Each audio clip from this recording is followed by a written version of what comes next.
Pancreas is a heterocrine gland. It is endodermal in origin and it lies between the duodenum and the lower part of the stomach. So please remember it is an endocrine gland, and then it's the second largest gland after liver in the body. But please remember it is not the purely endocrine gland, because purely endocrine gland and the largest gland is the thyroid gland. So liver is also a gland, but it's a mixed in nature one. So that's why after liver the second type is the pancreas, being the second largest one.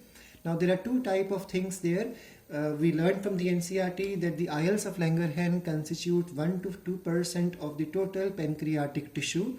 So isles of Langerhans is the endocrine portion, which is a very small amount compared to the other cells which are exocrine in nature and release the pancreatic juice, and those cells are called as the acini. So there are many acini there. So isles of Langerhans constitute just 1.25% of total pancreatic mass, and each isle has the 3000 cells, and these cells are of different types. So the different types of cells present in the pancreas include alpha, beta, delta, gamma and the F cells. The 60 to 70% of total number of these cells is the alpha cells, and these cells synthesize and secrete glucagon, which is a hyperglycemic factor, and we have learned already the meaning of this term, that it increases the sugar level.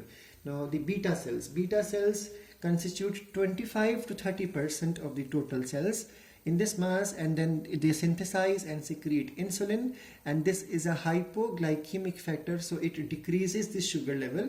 So from this we can make out that these two hormones are antagonistic to each other. They function opposite to each other to maintain the sugar homeostasis in the blood.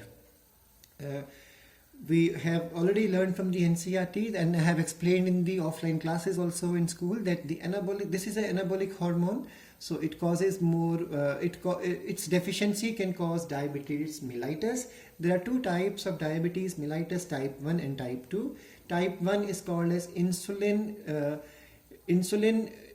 dependent diabetes mellitus, and the other one is the insulin independent. So insulin independent, insulin dependent, and then please remember that type 1, what you call as type 1 is basically from the childhood itself the person does not synthesize insulin, so insulin dependent type, and the child is not developing the insulin because there is a problem with the beta cell.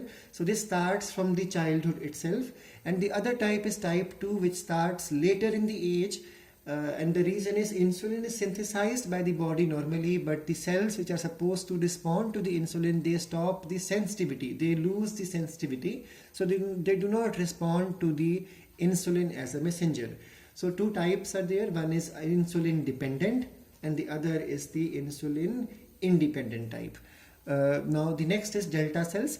Delta cells and the gamma cells as well as the F cells, they constitute 2 to 8%, so a very small amount compared to the first two cells. The delta cells synthesize somatostatin, as I have stated in the first lectures of this chapter. Somatostatin is also written as SS, and this hormone checks on the excessive secretion of the alpha and beta cells.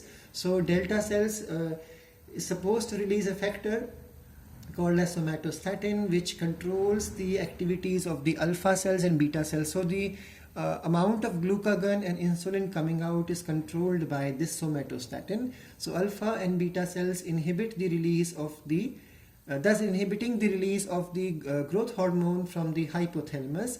It decreases the secretion absorption from the gastrointestinal tract. Now the gamma cells releases the gastrin, which stimulates the gastric glands for the release of the gastric juice. And then we have the F cells, which are supposed to release a pancreatic polypeptide, also written as PP, and this pancreatic polypeptide inhibits the secretion of the pancreatic juice. So that means these cells have control over the exocrine portion, that means pancreatic juice formation, and this cell has control over the endocrine portion, that is the alpha and the beta cell. Now what is diabetes mellitus and insipidus? We have already covered in the last classes, also in the kidneys chapter, what is diabetes insipidus. So what is diabetes mellitus? Let's understand. It's a pancreatic disorder and it also involves the problem with insulin.